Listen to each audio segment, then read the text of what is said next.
Welcome to Gen X Adulting. This is episode 5. Yep.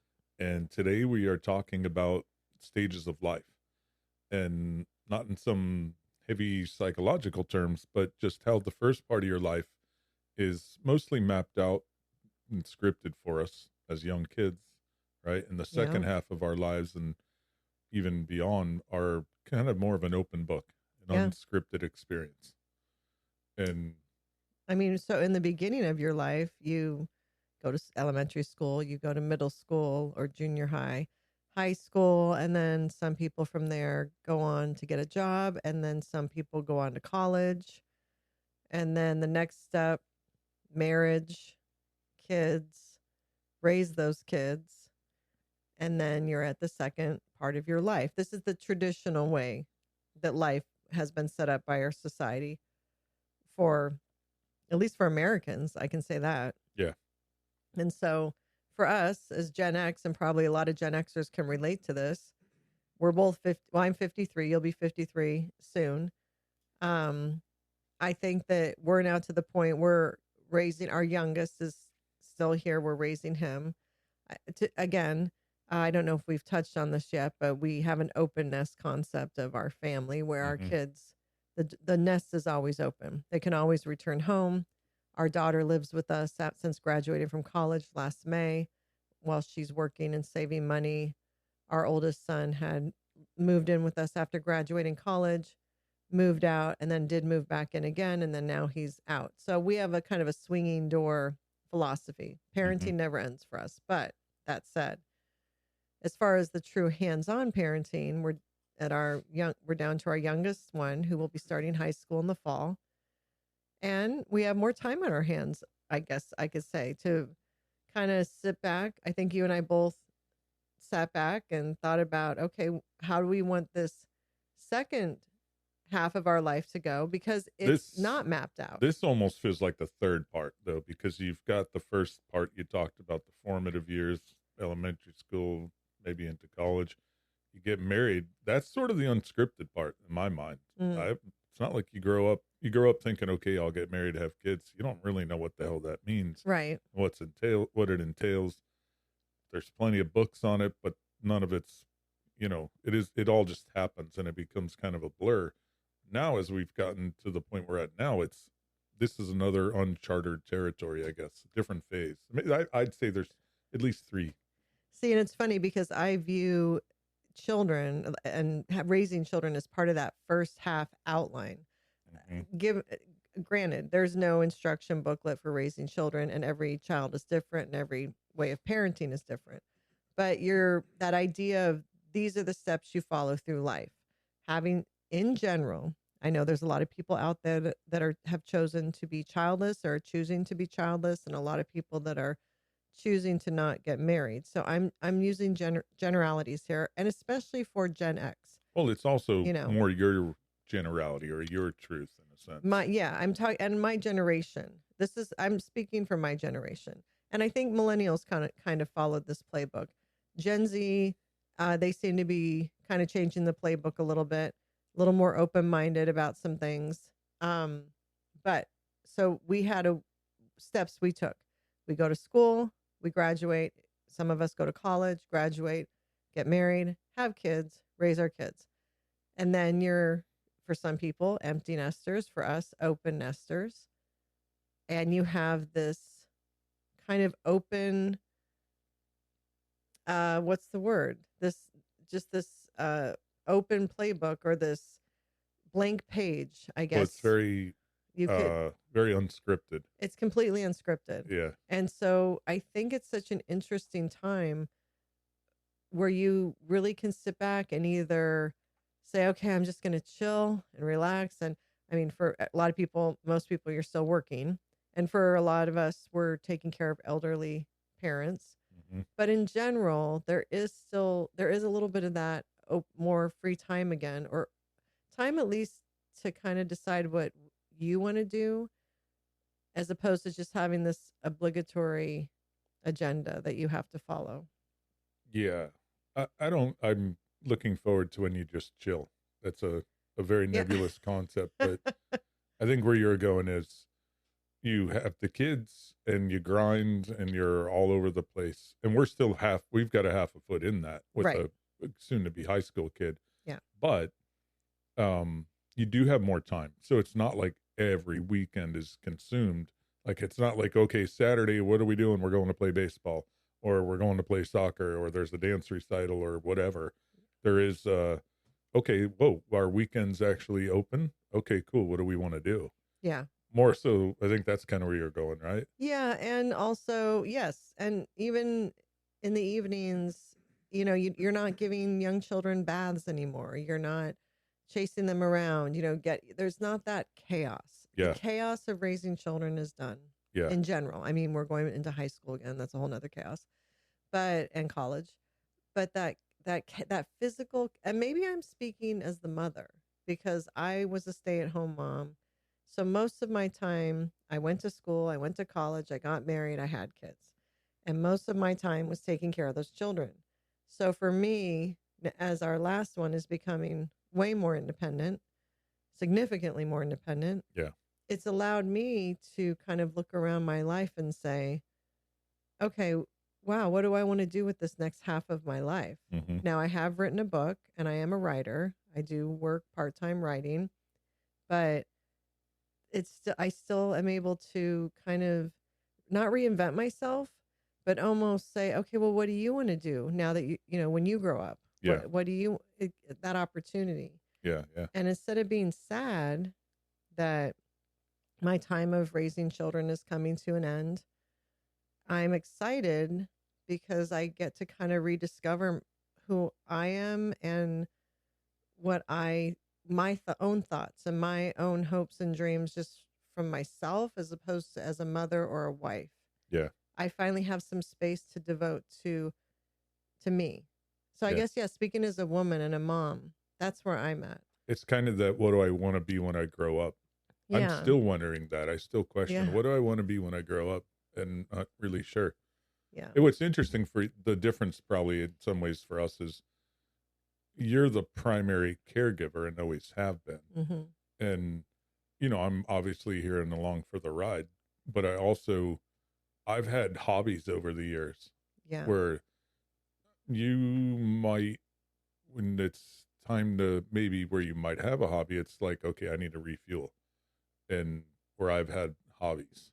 So And interesting you brought that up because there's this phenomenon about asking women what their hobbies are. mhm, And we for those of us who have children, and a lot of women work outside the home, so you're working all day and then you're raising children, there isn't really as much of a space to have hobbies. mhm, And it's kind of like, well, my hobbies are that I made, you make dinner, I got up, I went to work, I'm raising children. Like to your point where you just said my hobby is I got to take a bath alone yeah. or I got to sit alone quietly for an hour. That's my hobby. Or I was alone in the car today. That you think, um, is that a common theme amongst your group of girlfriends where, because I'm a serial hobbyist, You are. right? I'm into photography, gardening, hydroponic gardening. Um, we've always had a fish tank forever. It's been my hobby. Um, several other, whatever. I'm a serial hobbyist. You are. Yep. Do you think your friends are in that same camp of they don't have hobbies? It's just, chilling with a glass of wine maybe as a hobby, and not in a bad way, but you know what I mean? Yeah, I think at least when women are in the mud, when they're in it, as I say, when they are raising the kids and holding down the house and working and doing all the things, I don't think there's time and energy for a hobby. Now, some women can pull it off. I think for some women, getting involved with volunteering in school, which I did do that Hmm. quite a bit when they were younger, but some women volunteering a lot in school. Now, some women exercise, Hmm. like Pilates, tennis, pickleball, walking.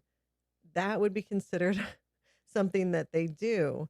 Going to the gym and probably going to lunch or coffee with your What girlfriends. you're describing is such a privileged lifestyle, concept Yes. frame of mind. Yes. The thought of I'm going to go work out, a lot of people work 2, 3, 4 jobs, right? So the Yes. concept of a hobby is not even really out there. I don't even think the concept of a hobby, you're right, by the way, but I don't even think the concept of a hobby, when you compare how men view hobbies and women, is the same. Because I think inherently women are holding down, whether they're working one job, no job, one job, two jobs, three jobs, they're holding down the crux of family life, whether they're married or a single mom. They're holding it down. And you're doing that until your kids are pretty much out of the house. So no matter what's going on and whatever demographic you are, there really isn't a time for hobbies. Like men will just be like, I'm going golfing on Saturday. Yeah. Or fishing. Or I'm going fishing. Yeah. They have no problem just stating it. Yeah. Women aren't like, I'm going golfing on Saturday. Like women, it'd be like, wait, what? Who's going to watch the kids? What are you talking about? How long are you going to be gone? When are you coming back? Da da da da. What am I supposed to do? Men can just say it and leave. And I think that freedom. It's a beautiful thing. Right. Yeah, it's a nice thing. So I think that freedom allows them to have quote unquote hobbies because they just do it because someone else is holding down the foundation of the home and existence. Now, I'm not saying they don't work and they don't bring in money because that holds everything down too. But I'm talking about more being present. They just kind of have no issues with just saying they're going to go do something and they do it. And women, with the way our society is, women just don't do that. And we're so busy doing so many things. We get so tired that by the time you could go do something, most of the time you don't want to because you're tired. Yeah. And that's how it is. So I think for women, when you get to that second half of your life, there's time. Yeah. It's interesting. Two things come to mind. I do agree that it is easier for a guy to be like, hey, I'm going to go do this and whatever. And when I think of the people we know, they're probably in a very similar situation. Most of your girlfriends probably do need to stick around and take care of things. But now that you've opened it up, I think, there's a lot of couples that get divorced at this stage in their lives too, yes. Right? Where it's like, all right, I've put up with your shit all these years. Yes. And I'm done. I'm done with your shit. I'm done taking care of the house. I'm out. Yes. Yeah, it's very interesting. No, there's a ton of there's a lot of women that are done, that are just like, oh, that's what I mean. Yeah, They've had yeah. enough. Yeah. They've had enough. Yeah. They're like, I'm done cooking for you, cleaning for you, taking care of everything for you. I'm out. Yeah. I'm going to have self-care now and take care of myself. I'm done taking care of your shit. Mm-hmm. And I think what's interesting about the Gen Z women in their 20s is a lot of them are really holding space for that time of their life to let it be okay to not be married, to not be chasing for that relationship, and to let it be their time, their self-care time, their me time, where they take the chances, travel, go after the different jobs, get the massage, just do whatever they want, have hobbies. They have read the books, have the hobbies, instead of having it be a placeholder until you get married, which is how my generation, Gen X, we pretty much, in general, we were, okay, we're doing this until we get married. Like, we're living our lives until we get married. Like, once you get married is when your real life starts. Yeah, yeah. You settle down. And then you're like, okay, now I'm doing what I'm supposed to be doing. Where these Gen X women are like, no, this is a real part of my life. This isn't a placeholder until I get married. I am honoring this time of my life. I love it. I admire it. And I find it just inspiring. I really find them inspiring. So I think for women that are Gen X, it sounds like a TikTok thing where a bunch of women your age are out there posting TikTok videos on this topic. Would you say? I haven't seen flexing their independence or their I'm in charge now type of thing. No, I haven't seen a lot of that on TikTok, but I have definitely seen some stuff like women have they're done. and they want to have their own time. Like, as I was about to You say, telling me something here? yeah, no, not yet. Yeah, I sense it. But for Gen X women, I feel like we are just now realizing, hey, we deserve our own time too. We're more than a wife, we're more than a mother, and we're more than whatever position we hold at whatever job we're working. So do you think that perspective is unique to Gen X?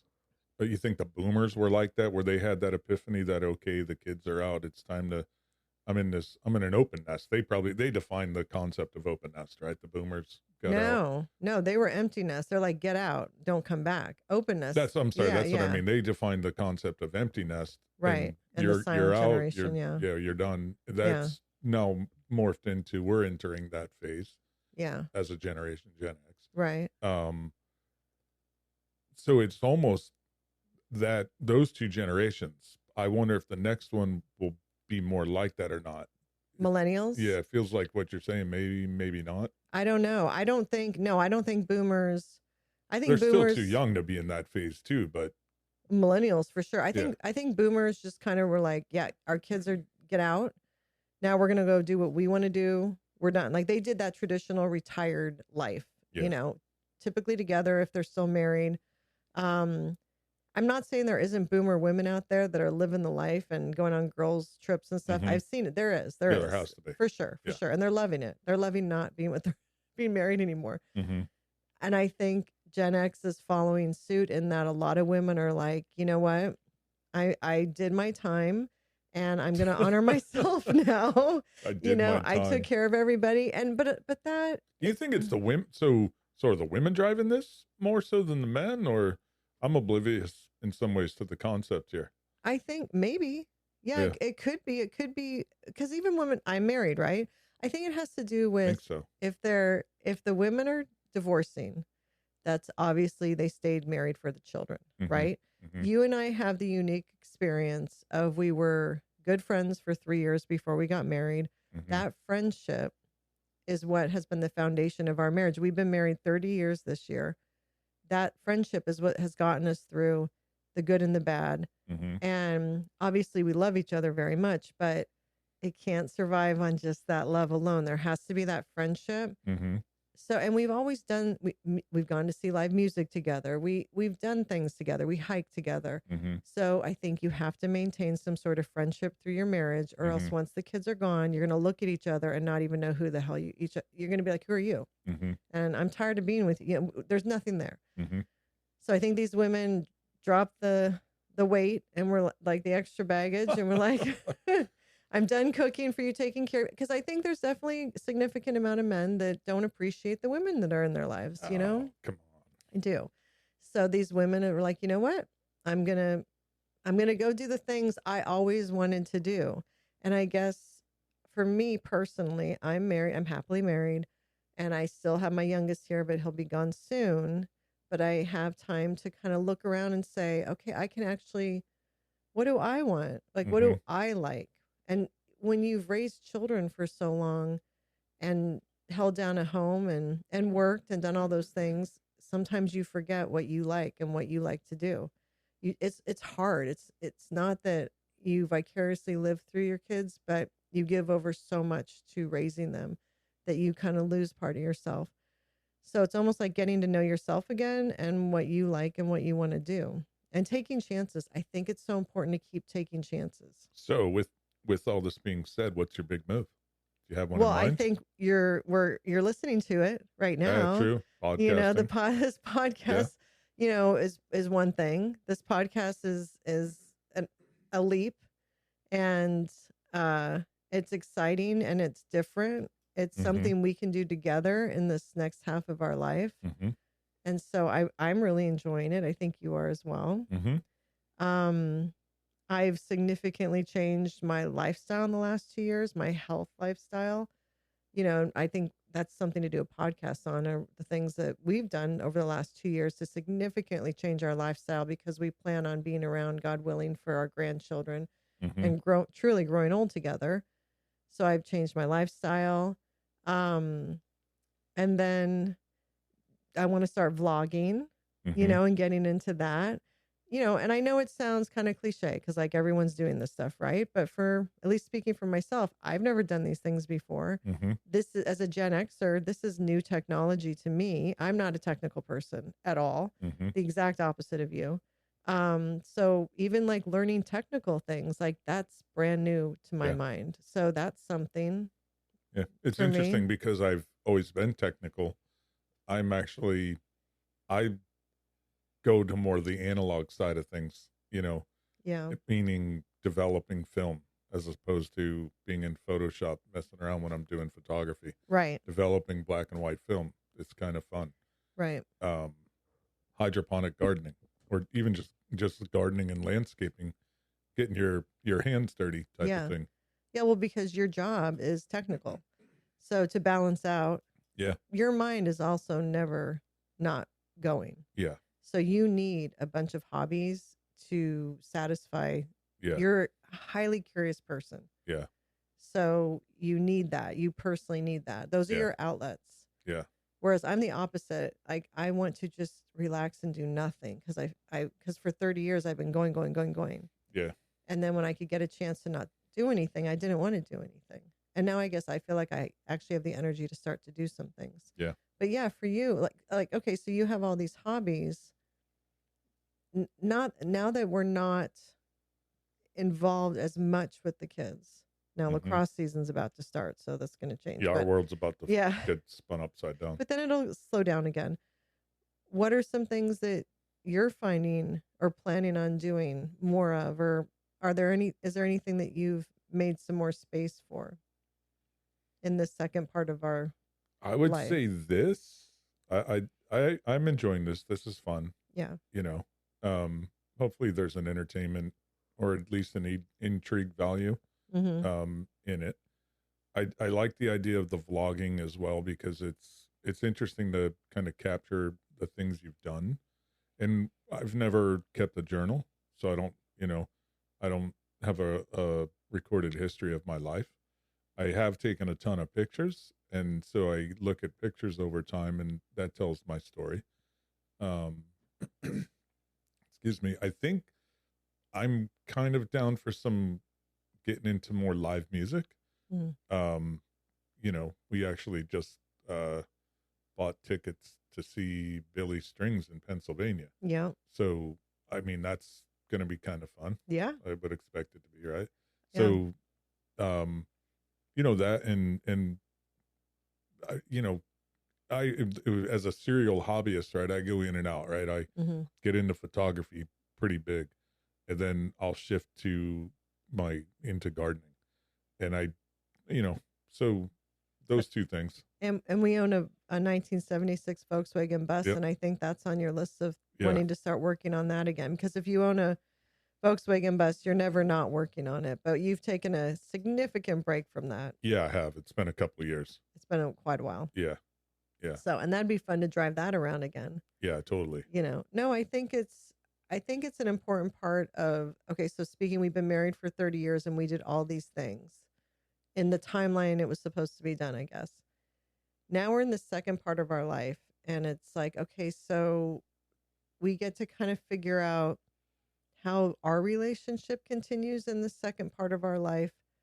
It's still centered around our children and hopefully someday grandchildren, but we get to kind of come full circle and do things like you're saying. We're going to go up to Pennsylvania to see Billy Strings, just the two of us. Mm-hmm. That's unusual. Usually we have the kids with us when we do any traveling.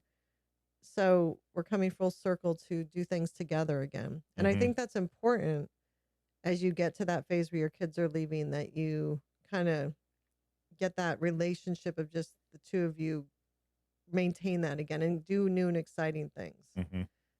And I think as you get older, trying new things also forces your brain to continue to think and grow. And they say that that helps with Alzheimer's, dementia, and all of that. Yeah, definitely. To not get in a rut where you're Yeah. just, okay, now the kids are gone. We're going to just sit and watch TV and not do anything. I think it's important to stay active so that everything in your brain keeps going and stays strong. It's like exercising that too. Well, it's funny you say that. When I was in college, I worked for a retired couple who moved from Southern California to Southern Oregon and help them build out their property. Right, we were putting in. Um, we built a barn, built pigeon coop, things like that. And I used to think, and the guy I worked for retired early. I think he retired either 50 or 55 years old. And I used to think he would get up every day at like 5:30 or so and start. And he was worth millions of dollars. And I used to think, why isn't he just chilling? Yeah. And as you get older, it's like, and you just don't chill. Your No. mind never stops, and it kept him going. It kept him young and in shape. I think now more than ever at our age, it's so important to keep moving, keep going, because it's what helps you continue Yeah. to go and to live and stay up with everything. Even professionally speaking, too, though, it's not a hobby, but there's a balancing act. But the technology today that I work within, right? It's this all this stuff with going on in the cloud with with Microsoft Azure and Amazon's AWS and Google's cloud and AI.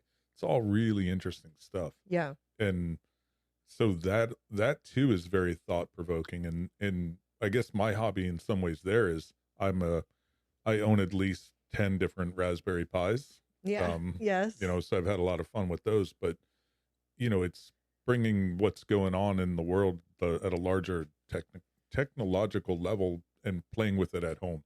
IoT, right? IoT is the Internet of Things, and things like a remote controllable doorknob. I think that stuff's cool. Right. The video cameras in the house, and not in the house, but outside the property. Mm-hmm. Being able to automate the sprinkler system or things like that.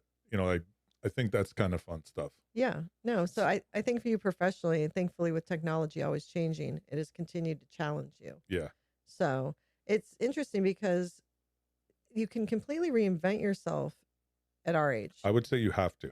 Yeah. We did this once before, but professional advice. Yeah. Continue to reinvent yourself, especially as you get older and there's kids coming up behind you that are quite frankly smarter. At least they're more in tune with things like AI and the cloud services and stuff like that. They grew up on phones. Mm-hmm. You have to continue to reinvent yourself and learn stuff and find fun in the new stuff. Yeah. I think it's imperative. The founder of Girl Scouts started Girl Scouts, I think, at the age of 52 or something. I think Sam Walton didn't open Walmart till he was maybe in his 50s. Yeah. Which is crazy. It is. There's this idea that if you haven't, I feel like, especially for kids, there's this pressure on them you need to know what you want to do before you go to college. And then while you're in college, you need to focus on that major and graduate with that. And then you go into that line of work, and that's what you do. And I think it's so important to understand that it's a fluid thing. You're always growing up. Mm-hmm. We're in our 50s. Well, the best is yet to come. And the best is always yet to come. We're in our 50s, and I still feel like we are still growing up. I know that younger people look at us, at like people our age, and think we have it figured out and we have the answers. Yeah. We do not. Yeah. We are literally figuring it out as we go along. Most people older than you are figuring it out as they're going along. And so it never changes. So never feel pressure to be like, okay, I'm going to be this, and this is what I'm going to be for the rest of my life, because everything ebbs and flows, and you have to be open to that change, that growth, and other things may interest you, and you should always go for it. Yeah. As much as you can. Obviously, if you're the breadwinner, you need to work your job. If you're the one that brings in health insurance, you need to work your job. If you're working 3 jobs, you have to keep working those. But if you can, make some space for other hopes and dreams in there, because it's not like you get to this finish line when your kids are raised and you get a medal. Yeah. And you did it. Like, life is still continuing. Well, I think it's the John Lennon quote, life is happening while you're busy making other plans. Life is what happens to you while you're busy making other plans. And it's so true. And so you get to that. And I think a lot of people, I'm talking about people who have children. A lot of people raise their kids and then are kind of like, well, now what do I do? Especially women. But this was my life. Now, what do I do now? And it's this emptiness. And so I think it's understanding you do whatever you want to do. Like, it's your time. Yeah. And challenge yourself and reinvent yourself. And I wonder sometimes this whole idea of mapping out our lives up until really age 50 or whatever is because life expectancy was so different even 100 years ago. I mean, we're living Well, now so much longer no, in it's general. a wild concept, right? Because it's not far fetched for us to think we'll make it to say 85. It's Hopefully. another 30, 35 years, right? Yeah. Yeah. And that seems far more reasonable now than, I don't know if you even think about it, say 10 years ago. But Yeah. I mean, no, well, 50 used to seem old, but now 50 feels like yeah, 40. totally. I can't even tell the younger people how much 50 does not feel old. It just does not at Oh, all. before you know it, you'll be 50. Yeah. And then Yeah. you're like, wow, we're those people, Yeah, totally. But I think life expectancy has changed. And so there is truly a second act. Yeah. God willing, right? Not for everybody. I mean, my God, look what happened with your dad and my dad, right? Mm-hmm. They died way earlier than they should have. Mm-hmm. So life does happen, and in those situations, and that's why you should live every day to the fullest if you can. But in general, there is this whole other part of life that happens, and I just think it's fascinating to kind of wake up one day and look around and think, oh, okay, so I can really take a breath and look and think, what do I want to do? What do I want to do with this time? And I think it's important to give back too as Well, I much was as you just about can. to say there. I was Yeah. waiting for you to pause, but um, that's a big thing, right? You reach Yeah. a point where you have some wisdom you can impart on others just through experience. And so those opportunities are out there, mentorships. Hmm. Um, really, mentorships or volunteering, right? A lot of volunteering happens.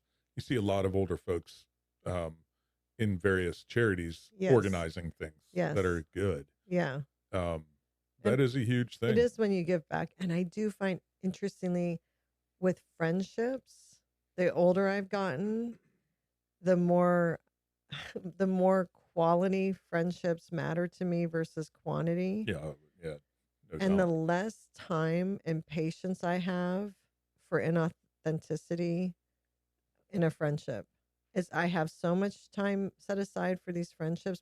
Especially my women friends, I cherish them. I cherish them. They are so important to me and vital. But my patience and time for what I will put up with every year I get older, it diminishes what I'll put up with. Yeah, It's really changed. That has changed a lot. yeah, yeah, no doubt. And that's the ruffles feathers too. That causes some drama. And it is, that takes some courage too, to be able to say, this doesn't serve me anymore, or this is toxic to me, and I don't have to put up with it anymore. I can end this. I can stop this person from having access to my life. It's okay. I do think that's part of more the unscripted aspect of things, right? It's off script to not put up with bullshit to a Yes. point. Depends on what your early script was. I think our kids are probably scripted to not have the same tolerance probably as we did. Um, but the world's changed in that sense. Um, like I say, I think that's part of that unscripted aspect. Well, I think that when you get to a point in your life that you will not put up with certain things from people, people don't like that. Yeah. And it can offend some people. It can cause some people to talk behind your back, all that stupid high school stuff. But I think it's important to do it because you almost don't realize how toxic the situation was until you have removed yourself from it, or you remove that person from your life. And to your point, we raised our kids to have that skill as much as they can. I wasn't raised like that. But as you're raising children, you also have a pretty wide group of friends. Mm-hmm. And then as they get older, you're able to kind of narrow it down to the quality friendships that you gain there. You don't have to be everybody's friend. Yeah.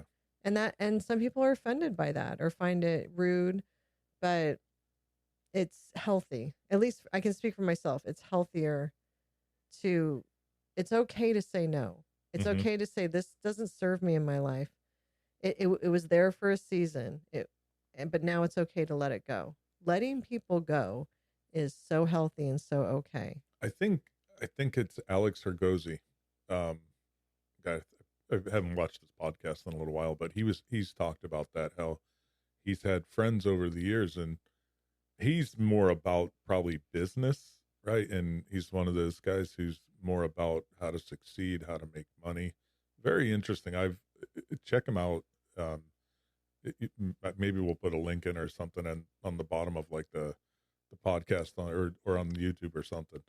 But he talks about that. He's like, you only have so much time in your life, and he focuses on his quality relationships, and then we'll allocate, and that's sort of that mechanical sense of it, but make sure to spend an hour a month or an hour every 2 months or an hour a quarter, whatever it is, with those primary contacts, the people he gets the most out of.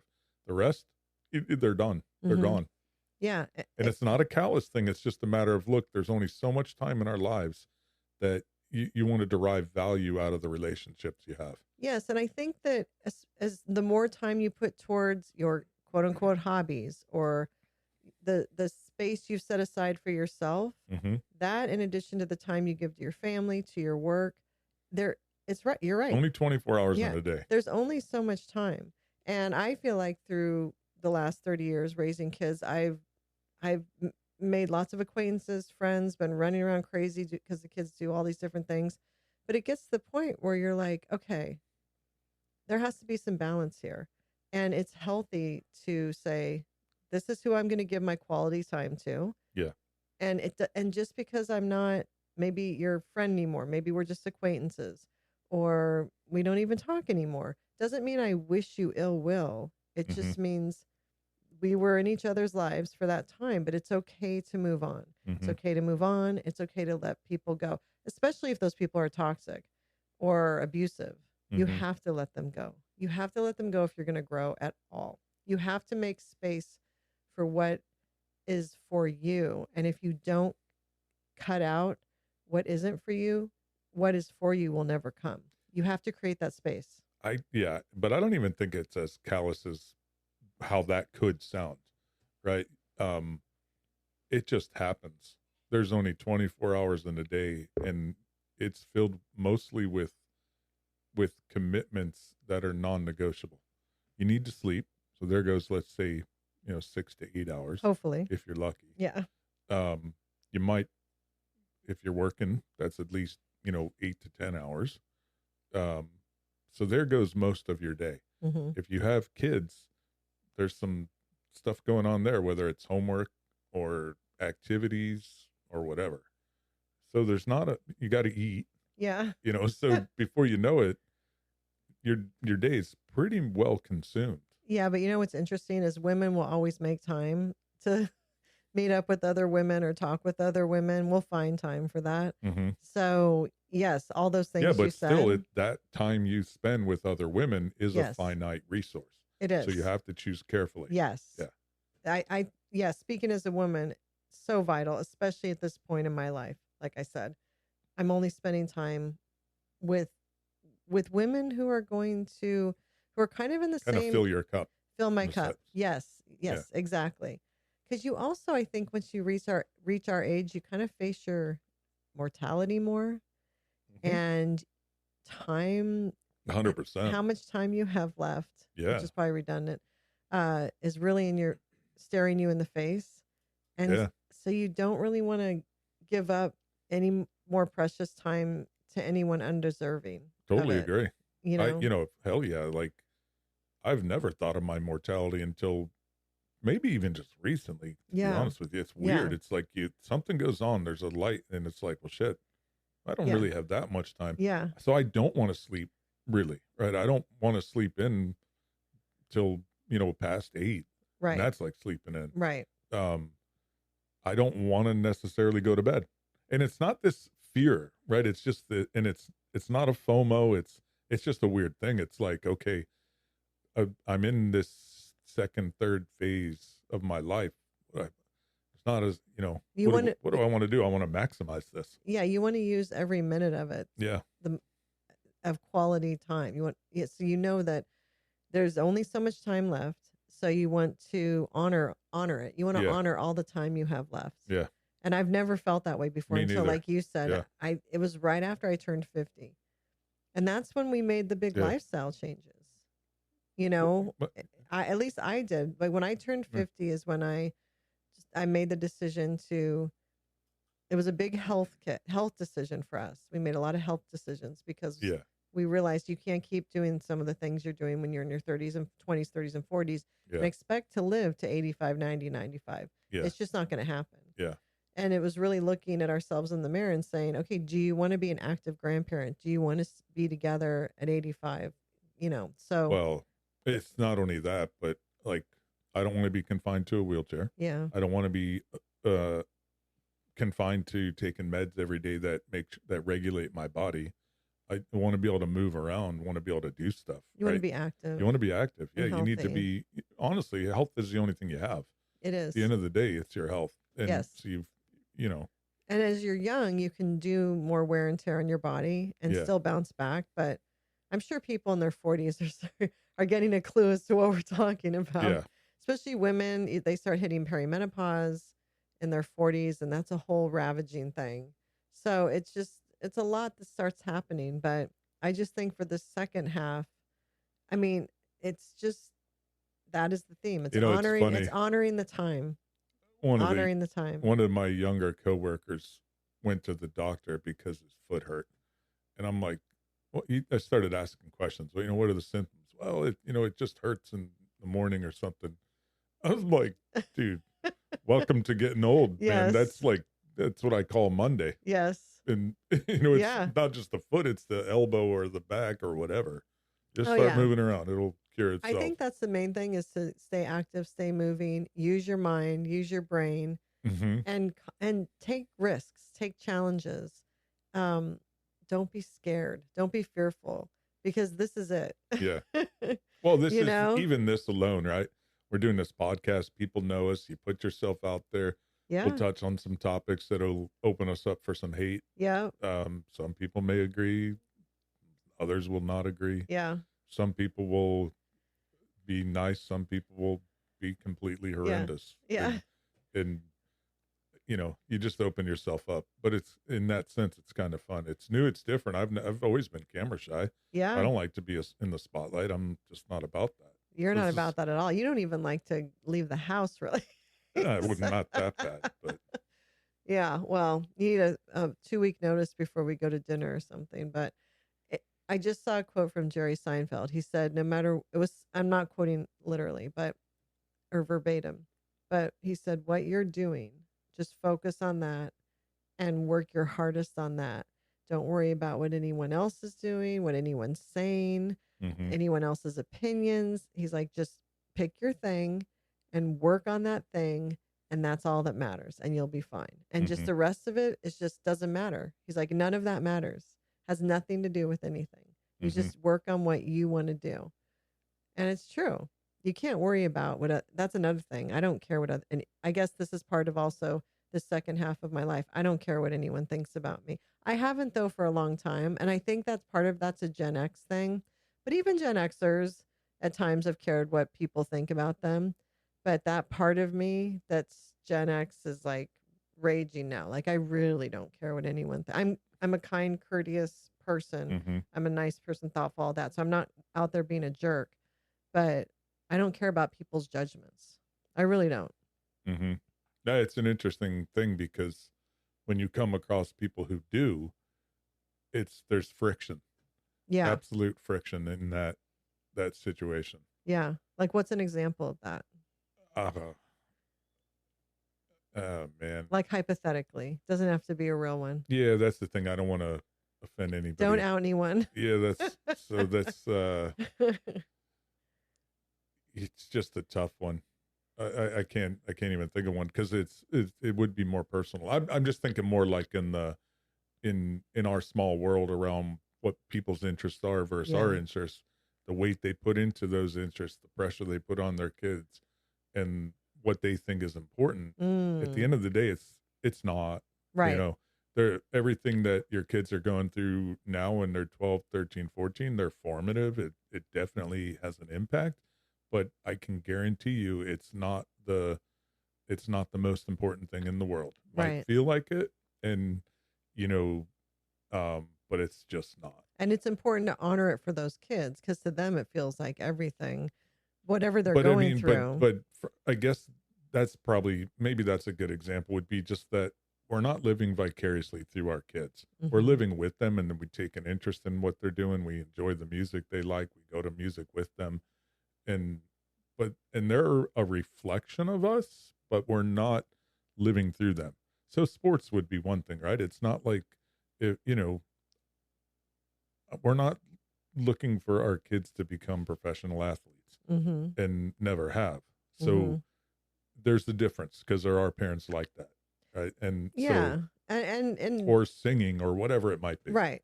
And we're not saying that if you're wanting your kid to be a professional athlete or singer or actor, whatever, you're not vicariously living through them. We're not saying that you are vicariously living through your kids. And there's nothing wrong with that. Mm-hmm. It's just for us, that's not our thing. But Mm-hmm. I think, I think if you're going to chase those dreams, you can't care what others think. But I think in so many ways you have to. It's just like this weird thing What do of you mean? like for people to chase those dreams of wanting to be a professional athlete or wanting to be famous in anything, you have to care what others think because they're judging you on your skills and performance. But Mm-hmm. then you have to not care what they think in order to chase that dream, or else your insecurities would paralyze you and you would never chase the dream. It's an interesting Well, war. in that sense, I think you're getting into bouncing back from failure or Yeah. having short-term memory. Yes. Right? I was thinking more the parents who think that they're on the field Oh, more so than yes. the athlete or singer chasing it. Yes. Professional athletes and singers are totally from a different mold. Yes. I was looking Yeah. at the Caitlin Clark recently in her workout. It's insane. Yeah. It's why she's so good. Yeah. It's amazing the Yeah. dedication she puts into it, the reps Yes. of taking a jump shot. It's amazing. Kobe, right? And I don't know if you know this. I'm sure you do. You've heard us talk about it. But Kobe gets to games when he was still playing, right? Gets to games before everybody. And when the game's over, win or lose, he's there for like another hour or two. The guy's an animal. Yeah. And, that's cool. No, That's what it it takes takes. a certain mindset. Yeah. It does. No, yeah. If you're yes. And so if you're talking about parents who are in the thick of it, like in elementary school, middle school, even high school, and kind of vicariously living through their Yeah. kids, yeah, that's not it. That's not it. Like that's all gonna end. And your kids go to college or they get a job and then you have to keep living your life. Yeah. So but it's so easy to fall into the trap of all that. There's so much FOMO and But I everything. do think that's part of, you were saying that's part of your scripted piece from, high school or elementary school, Yeah. whatever, and having kids. To me, that part becomes unscripted because sure, at a kind of at the macro level or the theme level, yeah, you're parenting, you've got kids, you're doing all this stuff, but you have to maintain some sense of self-identity through all that, Yes, you right? And do. that's a big piece. But in order to maintain your own self-identity, you have to be able to, you don't just follow along with the herd. Yes, but that's challenging, and Yeah, that's where you're talking about causing but friction. that causes friction for sure. Yes, Yeah. yes, for sure. There's times we haven't followed along with the I'd say herd. most of our life Yes. it's not been a frictionless existence in that No, sense. no, because when something is no longer serving us, we move on from it. Yeah. We do. And or if it's not serving our children, we I have no think problem with that. the other piece too, though, I think we talked about this in one of our episodes. Might know when I mentioned the topic, but we were younger parents, so Mhm. we were automatically had some friction Mhm. because weren't 5, 10 years younger than the people we were hanging out with. And now we become somewhat of the older parents, Mhm. and so there's slight friction there. Mhm. It's an interesting concept, It and is. friction's not conflict. It's Right. just in incongruence of ideas or actions, Yeah, there you go. goals, Yeah. right? Yeah. But I do think it's hard to walk away from certain things and to be the only one maybe that walks away from something or Yeah. makes a different decision than others, that Oh, 100%. that's not easy, but it definitely is more rewarding. And like I said, it's made space for what was supposed to Yeah. come into our lives. You have to make that space. Yeah. If you hold on to the staleness, the new stuff will not come. Yeah. You are not on your authentic journey if you're holding on to something just because of the fear of letting it go. Whether it's an Yeah. experience, whether it's a job, whether it's a hobby, whether it's friends, whether it's a relationship. Yep. And I think getting into our 50s and into this phase of our life, at least for me, it's been easier to make that space and let the staleness go. Yeah. I'm not worried about it anymore at Yeah. all. I wasn't too worried to begin with, but now I'm not worried at all about it. Another thing on the career front, I remember, we talked about this, I think in episode 2 or 3, some of the career moves I had made, right? Mm-hmm. And That was episode 1, I think. I don't know. whatever. I remember being at a job and leaving, and people were like, "What? Why are you leaving here?" Well, it's like, we're not making any money, guys. Right. And then going to this next gig and then leaving again. And it's like, whoa, why are you doing it? We're making okay money, but I've got a family. I'm not here to, no offense, but we'll be friends. We can be friends, but not here. And so a lot of people get comfortable and they're not willing to change. And that's part of their script, right? In some ways, what you're talking about, or this topic in many ways, is they get on their path, they're on script, and the thought of being off the script is very intimidating and very fear inducing. Yeah. I feel like we've never been on a script. I feel like we've always been off script in that sense. Well, it's interesting because I feel we have been on a script because we both went to the same schooling all the way through. Then we got married. Then we had kids. Then we raised our kids. So for you, though, to be, where was I going to go with this? Your background, you've talked about it, is how chaotic it was, right? My childhood. Your childhood is way more chaotic than mine. Yes. So this is interesting, actually, because yours was so chaotic and you kind of got on a script of parenting and wifing and raising kids. Yes. Whereas I was on a script. Mine was tight. I was, very a lot of order in my life as a young guy, to becoming more the breadwinner. That's completely off script. So now the answers were never right there. It's like, here's what's next. Here's what's next. It's like, what's next? Right. So we flip-flopped. We did flip-flop. Yeah. Yeah. Because even though I was following a loose script, because I went to elementary school, middle school, high school, college, that is part of the script, right? It was a very loose, chaotic script because my childhood was just crazy. Yeah. So then once I got into being married and motherhood, that became a very welcoming script for me. I liked having the script. I liked the predictability. Yeah. I liked that every day was even though it was crazy raising kids and all that, there was like consistency to it. I loved all of that. Yeah. So where you had that consistency growing up, yeah, and then now you're the breadwinner and not knowing what is going to come next. You're right. We flip-flop completely.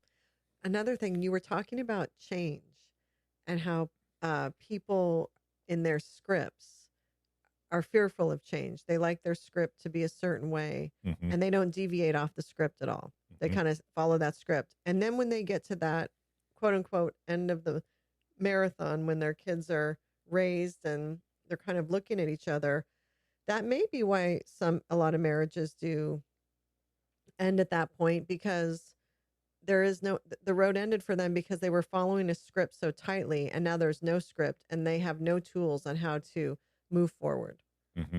Whereas you're saying like we would continue to challenge ourselves or walk away from toxic situations or not be part of the herd, even through those years where we were on a technical script. We kept exercising those skills of walking away and leaving things that were no longer serving us and embracing change, even though it was scary at times, not being fearful. So we were constantly still changing within our script. So then once we are getting to the point now where that part of our life is ending, it doesn't scare us because we've been kind of taking those leaps and bounds, a little bit here, a little bit there, during the time of raising our kids. Yeah. But Yeah. if you hold on to your security blankets through living this first half of your life script and you don't take those chances, then when you get to that end of when you're raising your kids and you're kind of looking at each other, that could be really scary because what do you do now? It's almost Yeah. like, what do we do now? Yeah. And that could be very overwhelming, Yeah. especially if you haven't maintained Yeah. a friendship. I can't imagine settling down per se, and maybe that's a not an apparent thing. We probably look like we have settled down. um I don't plan on this being our last house. I think you might. I know I I probably don't, love but this house. yeah, and I love being here. um but at some point it's just not going to work, just because it's crazy here. Yeah. It's awesome. It's awesome. We're in South Florida. Everybody knows that by now. um but to your point, if you keep changing, if you stay dynamic, I think, and keep changing the script in sense, or keep writing the script, right? For me, I grew up on the East Coast, went to the West Coast. We moved to the Midwest, back to the West Coast, back to the East Coast, and then now we're in the Southeast. That's different. Yeah. It's just different. Yeah. And you too, though. You grew up on the West Coast, went Yeah. Midwest, Yes. West, East, Yeah. so it's just different. No, I think we've always we've tweaked things. Mm-hmm. We keep tweaking things. Even as like you said, we've traveled, we've Yeah. moved. Well, we've moved. I wouldn't Yeah. say we're huge. We drove around the country for 2.5 months after college, but we're not like world travelers or anything. And we've traveled for lacrosse, but we've moved a lot. But even so, in other situations, whether it's interpersonal relationships, friendships, we've tweaked them. We Yeah. keep tweaking and changing things. I think it's great too, though. Keep Like, it fresh. we've met some really cool people. Oh yeah. It's wild because I think we both know people from our high school hometowns that are still there. Yeah. We also know people who are out and about and not there. Right. And then by moving, we've met people that, especially in South Florida, no one that we know really. There's only a few natives, right? Hmm. Most people are from other parts of the country or world. So you meet a lot of really cool, dynamic, interesting people. Well, even up in New Jersey, Mhm. when we've known, that is one thing when you have kids and you're raising them, by default you get to know other parents and you really get to know some awesome people, Mhm. kind people. Most people want the same thing. We just want the best for our kids. That Mhm. really is it. You will meet some toxic people through it, and even their intentions are they want the best for their kids. Just Yeah. the way they're going about it doesn't jive with me. Yeah. But so we all want that, right? But there are some really awesome people out there. I cherish the people we've met along our journey, Mhm. and I would welcome running into a lot of them in the future. I would hope I would. And I think that's such a gift from having kids, is you get to know all these parents. And Mhm. in there I will say I have some of my best friends Mhm. and I cherish them. So, but I think it's important as you're going on that journey to not get too settled in to what you're doing and to not be afraid of change. Yeah. Don't be afraid of change, and to take risks for your family and to always have your kids back. It's hard to have your kids back sometimes. A lot of people don't like confrontation, and a lot of people don't want to be the bad guy. Yeah. But no one is going to have your kids back except you. Yeah. So if it means you might lose a friend or two, you still need to have your kids back. That is your job as a parent. Yeah. 100%. I stand by that. Yeah. It's very important. So, It's an interesting one because we've, and count the number of conflicts I've had in my adult life in probably one hand. And they've probably all been related to something in that front with your kids, defending your kids, standing up for your kids. yeah. You don't have to always make it right for other people's kids if it's at the cost of your own kid. Yep. And that's honestly some serious advice for younger parents, I guess. Yeah. I think it's a great call. You have to protect your kids. And it can make If things, you don't, who will? exactly. It can make things uncomfortable, but you will see looking back, it was all for the right reasons, Mm-hmm. and things are better from it. things are always better from it. It's just in the moment it can feel super uncomfortable and scary. So, but as a result of us continuing to change and take on new things when we could here and there, I think by the time we got to this phase in our life, we were kind of ready to say, okay, and look what we did. I mean, like we're trying all these new things. Yeah. And we really didn't hesitate too long. In fact, I'm like always thinking of what's something else we can do. Yeah. I find it, I'm hoping and I'm confident that this next half of our life is going to be exciting and fun. And I'm excited. Like I'm really excited about it, no matter what we Yeah. do. I think life's always an adventure. Oh, well, And yeah. so you have to treat it that way. Yeah. But I personally, I guess as a mom, finally have some time to breathe and look around and say, okay, yeah, I can do that. I can Well, go the on. lawn needs to be Yeah. mowed, and there's some weeds in the flower Yeah. beds. Yeah. But no, I can say, oh yeah, I can go on that hike on Sunday. And I know there's moms that have been doing that as they raise kids, and God bless them. I wasn't one of those. I was always busy with my kids. And I will say I did not carve out probably as much time as I should have as a mom. So that's some advice I'd give if you can. But now that I can, I'm taking full advantage of it whenever I can Mm-hmm. and claiming some of my own space. So I think we did good when we were on script, but I'm excited to be off script now in this next phase of our life and kind of just write our own screenplay in a way that's unique. Yeah, you're talking like we're retired. I know. I got to go to work Monday. I know. Well, that's That's funny. that's a whole nother part of our life. So yeah. Cool. Those are our thoughts about the first half and the second half of what we had going on in our lives in the past and what we're looking forward to. Yeah. All right. So, if anyone can relate, share comments or questions, or we'd love to hear from you. I would love to hear others' point of view on this. Yeah. In the context of, did you follow a script? Are you coming out of that script? Have you always been kind of a little all over the place and then just having it evolve? I think there's an element for everybody to both. Yeah. I'd be curious, Well, and get some perspective on and people who choose not to have children, they have a totally different script. People who are single their whole life have a totally different script. Yeah, I'd love to hear those scripts because I only know our script and others who are like us, and there's single moms and single dads who have a completely different script. So, I would love to hear about what people have gone through in their own journey. So, Yep. Cool. Okay. We'll see you next time. All right. We're out. Take care.